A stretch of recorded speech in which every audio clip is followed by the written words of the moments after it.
Halo guys, balik lagi bersama dengan Red Deer Manhwa.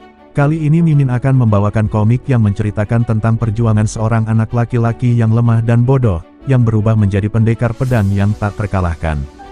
Dan apabila kalian masih bingung dengan alur ceritanya, kalian bisa cek deskripsi atau langsung saja menuju playlist yang ada di channel ini untuk memulainya dari part 1. Tanpa basa-basi lebih lama lagi, mari kita lanjut ke part 1. Cerita diawali, sejak kecil, dia dikenal akan kekuatannya. Dia terlalu kuat sampai-sampai dia bisa mengalahkan setiap orang di desanya dalam adu panco bahkan sebelum mereka sempat melawan. Tapi, suatu hari tidak tahu kenapa, dia kembali ke desa dalam keadaan terluka dan kehilangan ingatannya. Ada orang pingsan, teriak salah seorang warga desa. Dia beruntung karena bertemu dengan gubernur yang baik dan bersedia memberikan dia pekerjaan. Dan scene beralih beberapa tahun kemudian. Daewung, jangan terlalu memaksakan diri dan beristirahatlah sebentar, ujar gubernur yang menampung Daewung. Tenang saja, aku baru saja mulai, saut Daewung yang terlihat kini tumbuh menjadi remaja dewasa. Semua pohon di gunung mungkin akan habis karena dirimu, pungkas gubernur. Meskipun Daewung kehilangan ingatannya, kehidupan barunya cukup baik. Aku rasa kau harus melihat apakah aku yang menang atau pohon-pohon yang menang, ujar Daewung. Mendengar hal itu gubernur hanya tersenyum kecil. Bagaimanapun, Daewung sudah berusia 15 tahun, tahun ini mendadak gubernur memutuskan untuk pergi, dan bahkan keluarganya sendiri juga ikut pergi. Daewung yang melihat itu pun hanya bisa terdiam dan tidak bisa berkata apa-apa. Lalu chapter beralih beberapa saat kemudian Daewung terlihat sedang membelah kayu dengan kapaknya. Daewung yang membelah kapaknya sambil menangis berkata, "Aku akan membayar kebaikan Anda dengan hidup dengan baik dan bekerja keras." Dari tahun ke tahun, dia bekerja tanpa mengenal waktu. Sung Daewung sekarang dia telah berusia 25 tahun, dia bisa mengurus semuanya sendirian kecuali satu hal. Dia belum menemukan seorang istri. Sialan. Di desa ini tidak ada satupun yang cocok untuk menjadi istriku. Tidak ada satupun, ujar Daewung yang duduk dengan kesalnya. Dia masih lajang karena hasil dari ketidakmampuan dia untuk menilai posisinya sendiri dalam masyarakat, dan standar yang dia mau cukup tinggi. Kemudian Daewung berkata, "Kalau seperti itu, aku akan pergi ke desa lain, aku yakin akan menemukan istri yang cocok. Ayo berangkat, dimanapun kau, aku akan pergi." Pungkas Daewung melangkah pergi. Saat dia memutuskan pergi mencari pasangan yang tepat, dia berpapasan dengan seorang wanita, dia terluka dan punya banyak memar, dia tampak seperti Daewung ketika pertama kali datang ke desa ini. Melihat seorang wanita dewasa memasuki desa sendirian, dengan pedang bersamanya, para warga desa menjauhinya, mereka ketakutan karena mengira dia seorang murim. Tapi, Sun Daewung, orang yang pertama kali jatuh cinta pada Baek Jin Jin saat bertemu, dan langsung melamarnya. "Maukah kau menjadi istriku?" ujar Daewung. Orang-orang di sekitar terkejut dan saling bergosip. Jadi istri? Dia tampak seperti hewan liar. Dan saat itu juga dia mempercayakan dirinya untuk melamarnya. Baek Jin Jin yang mendapatkan lamaran secara tiba-tiba terkejut terdiam sejenak. Lalu Baek Jin Jin berkata, "Tidak." Kenapa?" saut Daewung. Baek Jin Jin telah diajari untuk menghabiskan hidup sendirian dan dia telah menolaknya dengan tegas. Tapi, Sung Daewung tidak menyerah begitu saja. Dia terus meminta dia untuk menikahi dirinya. "Jadilah istriku," ujar Daewung sambil membawa seekor babi. "Tidak," jawab Baek Jin Jin. Kemudian saat Baek Jin Jin sedang menunggangi kuda, Daewung yang ikut berlari bertanya kembali. "Jadilah istriku." "Enggak," jawab Baek Jin Jin. Begitu pula saat Baek Jin Jin sedang sibuk memancing. Daewung datang sambil membawa seekor ikan besar dan kemudian berkata, "Kumohon, apa kau tidak mau jadi istriku?" "Diam kau sialan," jawab Baek Jin Jin. Dan saat di tengah hujan salju Daewung datang kembali dan berkata, "Kumohon, jika kau bersedia jadi istriku aku akan sangat bersyukur." Enyah kau, jawab Baik Jin Jin. Tidak peduli seberapa kuatnya pohon, itu akan tumbang hanya dengan 3 serangan saja dari Sung Daewung. Tapi, hati Baik Jin Jin tidak tergerak sedikitpun bahkan setelah dilamar sebanyak 10 bahkan 30 kali. Ah, ujar Daewung yang nampak frustasi karena lamarannya terus ditolak. Sampai-sampai para warga desa juga datang untuk mencoba meyakinkan dia. Aku pikir ini sudah cukup. Terima saja dia. Jika kau memikirkan sesuatu, ku beritahu kau satu hal, tidak ada satu orang pun yang seperti Daewung di desa kita. Dan juga, dia itu orangnya baik, tulus, dan juga kuat. Sebelum dia berubah pikiran, terima saja dia. Sin beralih kepada Daewung yang nampak frustasi dan bersandar di pohon sambil berbicara sendiri. Aku ini cuma sampah. Tidak, aku bahkan lebih buruk dari sampah. Aku rasa aku hanya akan tumbuh dewasa dan mati untuk menebang pohon. Kemudian secara tiba-tiba Baik Jin Jin datang dari belakang Daewung dan berkata, sebanyak 120 kali. Mendengar hal itu Daewung terkejut dan bertanya, Baik Jin Jin. Apa yang kau lakukan di sini? Kemudian Baik Jin Jin lanjut berkata, sudah sebanyak 120 kali.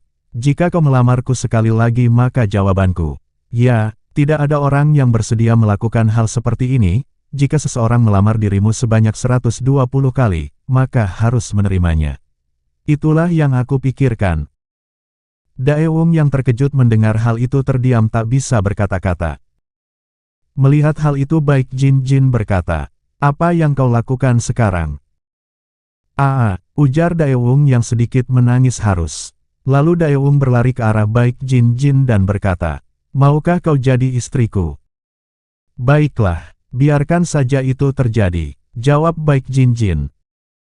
Setelah melamarnya sebanyak 120 kali, Sung Daewung akhirnya bisa menikahi dirinya. Setelah menikah, Sung Daewung menggunakan seluruh tabungannya untuk membangun penginapan.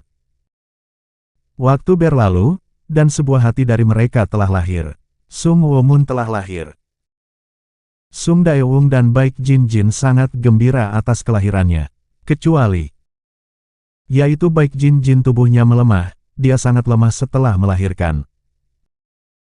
Dan setelah melahirkan anak kedua mereka, Sun Wokang, tubuhnya menjadi lemah bahkan untuk dapat minum air saja dia kesusahan.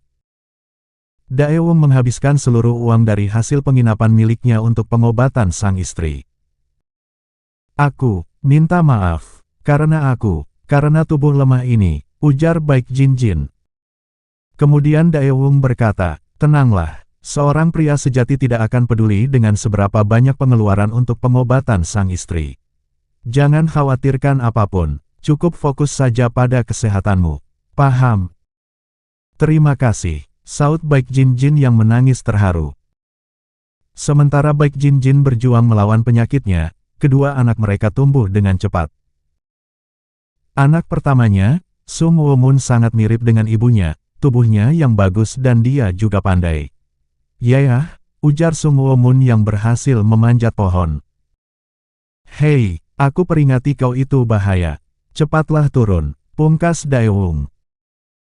Satu-satunya kekurangan dia adalah, dia licik dan pemarah. Sung Woo-mun berkata, ini tidaklah berbahaya sedikitpun. Kalaupun berbahaya itu adalah orang gendut macam ayah. Apa, gendut, bocah ini, ujar Daewung. Sung Woo-mun, dia tipe orang yang tidak akan menahan diri untuk mengungkapkan pendapatnya. Jika dia tidak suka akan sesuatu dia akan mengungkapkannya agar dirinya lega. Penampilannya memang mirip dengan ibunya tapi tidak dengan kepribadiannya. Ujar Daewung bercerita kepada Baik Jin Jin. Aku dulu juga seperti itu sebelum aku sakit. Penyakit benar-benar merubah kepribadian seseorang. Jawab Baik Jin Jin. Dan dengan demikian Woo-mun yang begitu sehat dan kuat, mulai melemah dan pucat seperti ibunya. Kepribadiannya juga berubah. Melihat Woo-mun batuk-batuk, Daewung bertanya, Woo-mun, kau tak apa-apa? Tenang saja ayah, aku baik-baik saja, jawab Woo-mun. Kemudian Daewung berkata lagi kepada dirinya sendiri, Bagaimana bisa seorang bocah yang biasanya lari kemanapun menjadi sakit? Bagaimana bisa? Anak kedua dari Daewoo, Sung Wokang. Wokang sangat berbeda dengan saudaranya. Dia tidak punya kemiripan sedikit pun dari kedua orang tuanya. Dia kuat, kokoh dan dapat dengan mudah membuat anak yang lebih tua 3-4 tahun darinya menangis. Tapi, dia tidak seperti saudaranya, dia tidak pintar. Ketika Womun berusia 10 tahun dan Wokang berusia 7 tahun. Mereka menarik perhatian kelompok beladiri Huasan yang datang ke penginapan. Anak ini punya tubuh yang bagus. Jika dia mendapatkan latihan dari kelompok beladiri Huasan dia akan menjadi orang yang hebat. Ujar salah seorang praktisi beladiri Huasan. Mendengar hal itu Daewoo berkata, "Kerja bagus anakku. Jika kalian menjadi bagian kelompok ahli beladiri, tidak ada seorang pun yang bisa mengganggu kalian. Jadi kelompok Huasan mau mengajari anakku." Aku sedikit khawatir pada anak ini. Dari matanya dia sangat ingin belajar. Tapi tubuhnya sangatlah lemah. Dia pasti akan mati dalam 5 hari. Ujar praktisi beladiri Huasan. Womun sedikit terkejut dan berkata, "Ah, kenapa?" Tapi itu memang benar. Tubuh dia sangat lemah, ujar Daewoo. "Jika kau mau, kami bisa mengambil Wokang dan mengajari dia dengan cara kami." Ujar salah seorang praktisi beladiri Huasan yang berambut putih. Mendengar hal itu Womun tampak terkejut, Daewoo dan Wokang melihat dan menatap Womun dengan rasa kasihan. Saat malam hari, saat praktisi beladiri Huasan pergi, Wokang segera pamit kepada keluarga. "Aku pasti akan kembali ayah. Kakak, aku akan segera kembali," ujar Wokang yang melangkah pergi mengikuti praktisi beladiri Huasan. "Yah, jaga dirimu baik-baik," jawab Womun, yang melihat Wokang pergi bersama praktisi beladiri Huasan. Meskipun tubuh Womun semakin melemah dan dia tidak bisa bermain seperti yang dia inginkan, tidak pernah sekalipun dia mengeluh atau menggerutu. Tidak peduli seberapa sakit dia yang dia rasakan, dia tidak ingin orang tuanya tahu, karena takut mengkhawatirkan dirinya. Selain itu, dia aja mengutamakan kesehatan ibunya, meskipun dia selalu mencoba untuk tidak lemah. Tapi saat ini, dia sendiri tidak bisa menahannya. Sung Womun dan Sung Wokang tumbuh dengan mendengar cerita tentang kelompok beladiri Huasan. Bagi mereka melihat Huasan di kehidupan nyata sangatlah berharga. "Apa kau sakit hati?" tanya Daewoo. "Hehehehe. Tidak apa ayah, aku baik-baik saja, sekarang aku ingin segera tidur," ujar Womun. Di dalam kamarnya Womun nampak menangis dan mengeluh. "Kenapa? Kenapa aku lebih lemah daripada yang lain? Kenapa aku harus menderita seperti ini? Kenapa bukan aku yang terpilih oleh ahli beladiri Huasan? Kenapa? Hari di mana Huasan memilih untuk merubah takdir dari seorang anak." Kemudian chapter sedikit beralih di kamar Baik Jin Jin. "Sayang, aku khawatir. Murim bukanlah sebuah surga. Tempat itu terasa dingin dan menyeramkan," ujar Baik Jin Jin.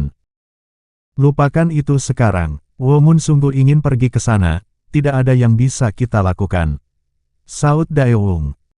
"Aku khawatir tentang Wokang yang mengikuti mereka. Womun sekarang sudah ditinggal sendirian di sini. Aku hanya ingin mereka tumbuh layaknya anak pada umumnya," pungkas Baik Jin Jin. Daewoo yang mendengar hal itu hanya bisa terdiam.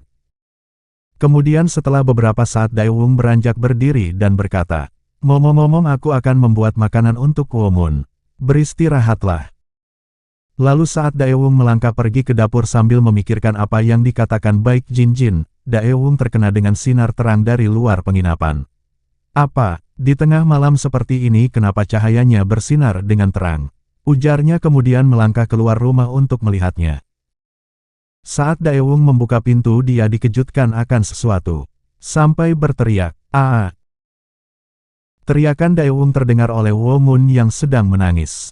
Womun yang terkejut mendengar hal itu berkata, "Ayah," lalu segera membuka jendelanya dan berkata, "Ada apa ayah?"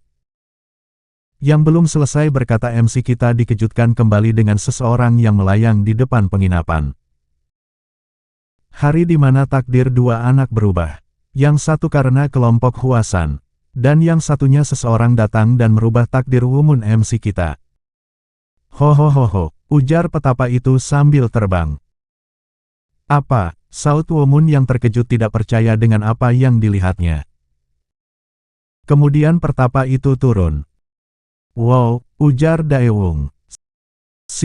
Sin-son, pungkas Womun yang terkejut dan kagum melihat pertapa itu. Sekedar informasi, Sin-son adalah orang yang ahli bela diri yang memiliki kekuatan yang besar. Kemudian Womun segera berlari turun ke lantai untuk melihatnya dari dekat. Kemudian Womun yang hanya berani melihatnya dari jauh dengan sedikit mengintip. Nak, saat ini aku sangat kelaparan. Bisakah kau membawakan padaku 1 mangkok mie? Ujar pertapa itu kepada Daewung. Ah, baik, aku akan membuatkan ia segera. Womun, cepat antar beliau ke tempat terbaik di restoran. Mendengar hal itu Womun sedikit terkejut dan kemudian berkata, baik ayah. Biarkan aku menunjukkan jalannya pada Anda tuan. Ho, saut pertapa atau Sin-son. Beberapa saat kemudian terlihat Mi sudah jadi pertapa tua itu berkata. Makasih nak, yang kemudian mulai menyantapnya.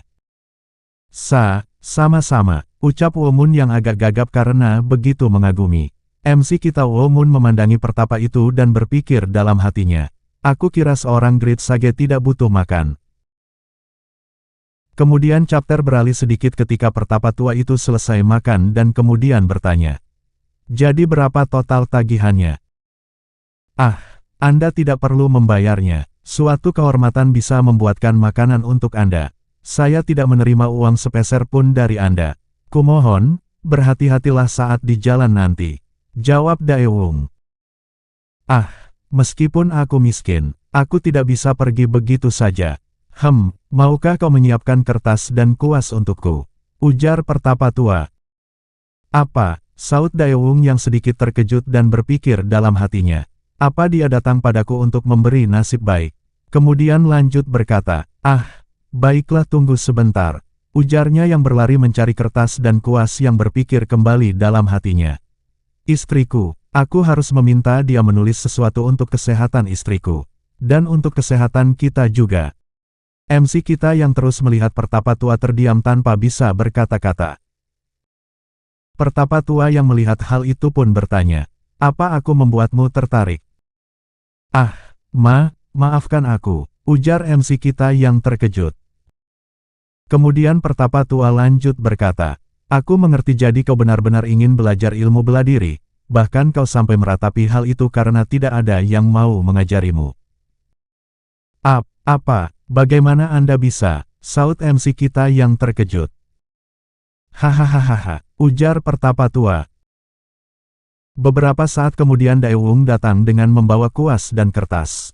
Ini tuan, ujarnya.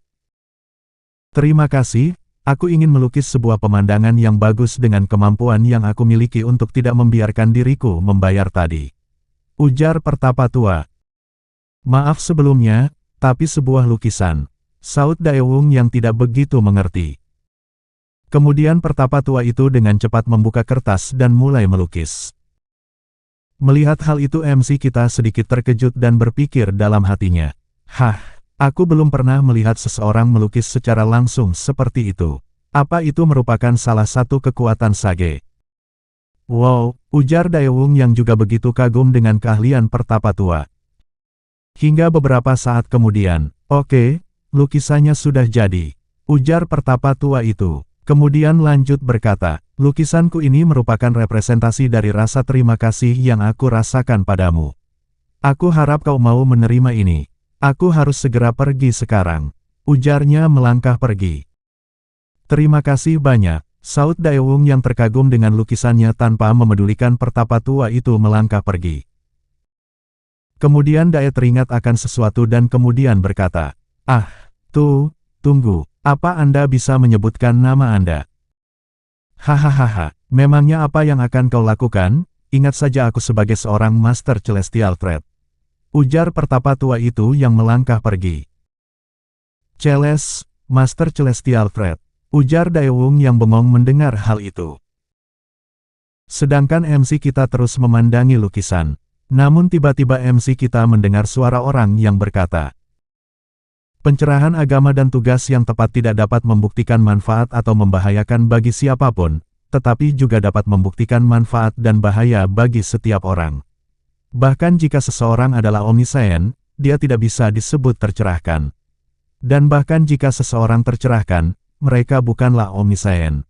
Dan bahkan jika orang itu adalah omniscient dan tercerahkan, mereka masih belum pantas untuk dipanggil seorang saint. Mendengar hal MC kita terkejut dan berpikir dalam hatinya, ini suara Sang Sage. Kemudian suara itu lanjut berkata, akhirnya tugas dari seorang biksu tua ini di dunia ini akan segera berakhir. Suara itu hanya bisa didengar oleh Womun MC kita, suara itu dari Master Celestial pergerakan Lao Su di Tao Te Ching. Bagaimanapun MC kita tidak paham apa yang dikatakan oleh Master Celestial ataupun maksud dari Tao Te Ching. Perkataan dari pertapa tua itu membawa kehidupan di pemandangan di dalam kepala MC kita, dan dia mulai memasuki gerakan indah dari lukisan. Ada dua jenis seni bela diri yang bisa diperoleh dari lukisan. Sang ahli pedang dengan malaikat dan bantuan ilahi dan sang ahli pedang dari surga dan bumi. Mereka mengajak MC kita ke dunia mereka. Melihat MC kita yang bengong saja memandangi lukisan, Daewung berkata, "Hei, Womun kau kenapa?" "Ayah, lukisannya, hidup dan bergerak," saut MC kita. "Apa, lukisan itu hidup dan bergerak? Itu tidak masuk akal," ujar Daewung yang terkejut. "Hehehehe," senyum sumringah dari MC kita. Setelah hari itu, MC kita menghabiskan waktu luang dan memasuki lukisan itu. Di saat berusia 20 tahun, dia tumbuh sebagai lelaki yang tangguh. Hehehehe, tersenyum memandangi lukisan. Namun tiba-tiba, Sung Womun, dasar anak nakal, berapa kali aku harus memukul agar indramu berfungsi kembali? Dasar bandel, ujar teriak Dae memukul kepala MC kita dengan centong. "Ah, ayah itu sakit, berhentilah," bentak MC kita. Mendengar hal itu Dae berkata, "Sialan kau, berani sekali kau membentak ayahmu ini." Kemudian saat MC kita ingin melihat lukisan itu lagi, dengan cepat Daewung mencoba memukulnya lagi dan berkata, "Lagi-lagi, kau barusan berusaha melihat lukisan itu bahkan setelah aku pukul. Bahkan jika kau tidak bisa belajar seperti saudaramu, setidaknya kau harus lebih baik daripada orang yang tidak berguna di sebelah sana." "Ah!" teriak MC kita yang dengan sigap menghindar dan segera berlari keluar penginapan. "Kau mau lari kemana?" pungkas Daewung. Melihat hal itu para pengunjung yang datang tertawa dan berkata, "Hahaha, apa anakmu mencari masalah lagi? Jangan terlalu mengekang dia. Kalian bisa berbicara seperti itu karena kalian tidak tahu apa-apa," ujar Daewung yang melihat MC kita berlari keluar penginapan. Meskipun lukisan itu membantu tubuh MC kita menjadi lebih kuat, namun pikiran MC kita, merupakan kebalikan dari tubuhnya, dia menjadi orang bodoh di desa. "Ah, ayah ini sakit, padahal aku hanya melihat lukisan saja," ujar MC kita yang berlari menjauh dari penginapan tanpa melihat apa yang ada di depan. Tiba-tiba MC kita terpental jatuh karena menghantam seseorang. "Siapa orang gila ini?" ujar salah seorang prajurit pengawal. "Dasar dungu, Master hampir saja terluka karena dirimu," pungkas salah seorang prajurit pengawal. Ah, MC kita terkejut melihat hal yang di depan. "Tatapan apa itu? Bangun kau sialan," ujar para pengawal yang sedang mengawal seorang gadis. Sekian untuk episode kali ini, jangan lupa subscribe untuk update video-video terbaru dari Mimin, dan juga bantu share biar channel ini berkembang dan membuat Mimin semangat. Sekian dari Mimin, wassalamualaikum warahmatullahi wabarakatuh, and see you next time.